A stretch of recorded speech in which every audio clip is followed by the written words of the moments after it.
When most people hear Battle of Waterloo, they imagine grand strategy, heroic last stands, and epic leaders commanding with flawless precision. But real history? It's messier, weirder, sometimes downright ridiculous. Behind the statues and textbooks are stories you won't believe actually happened, but they did. Welcome to Red History, where we bring you history that's real, raw, and slightly ridiculous. Here are 6 strange and surprising things you didn't know about the Battle of Waterloo. Let's dive in.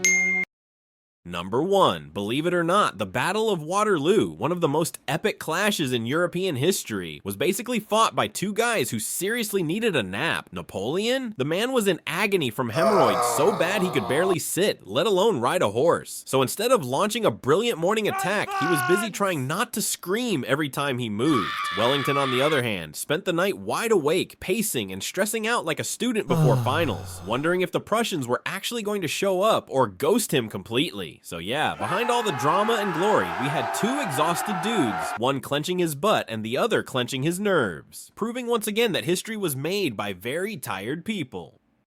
Number 2. You'd think the biggest threat to Napoleon's army at Waterloo was cannon fire or bayonets, but nope, it was lunch. The French, trying to cook a decent meal before the chaos kicked off, set up makeshift straw-field kitchens way too close to their ammunition supply. As fate would have it, strong winds blew some of those innocent cooking fires straight into the gunpowder storage. Boom, a mini explosion rocked the camp, not big enough to change the war, but just right to freak everyone out. Imagine soldiers gearing up for battle only to be taken down by flying baguettes and panic. It's one of those moments in history where the phrase "too hot to handle" becomes painfully literal. Number 3. In the middle of all the marching, charging, there was James Grant, a Scottish spy who somehow managed to sneak into Napoleon's army by pretending to be a Swiss mercenary. While everyone else was shouting "Vive l'Empereur," Grant was secretly scribbling down French battle plans like a kid cheating on a math test. He then smuggled these notes back to the British through secret messages, because apparently even 19th century spies had better mail delivery than we do today. Thanks to Grant, Wellington got a sneak peek at what Napoleon was planning, giving him a serious edge.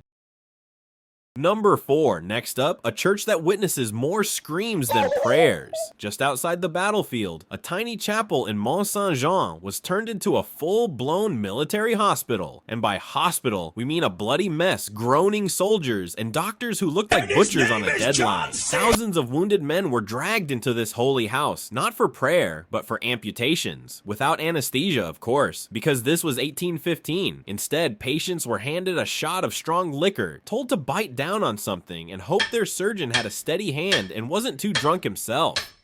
Number 5. While Napoleon was getting exiled, his horse was getting famous. Meet Marengo, Napoleon's trusty white stallion who somehow survived the total chaos of Waterloo. While thousands of men perished, Marengo trotted his way into history, got captured by the British, and was treated like a 4-legged celebrity. Marengo got a one-way ticket to England, where he lived out his days like nobleman. Today, his skeleton is proudly displayed at the National Army Museum in London, because apparently even Napoleon's horse was too iconic to bury.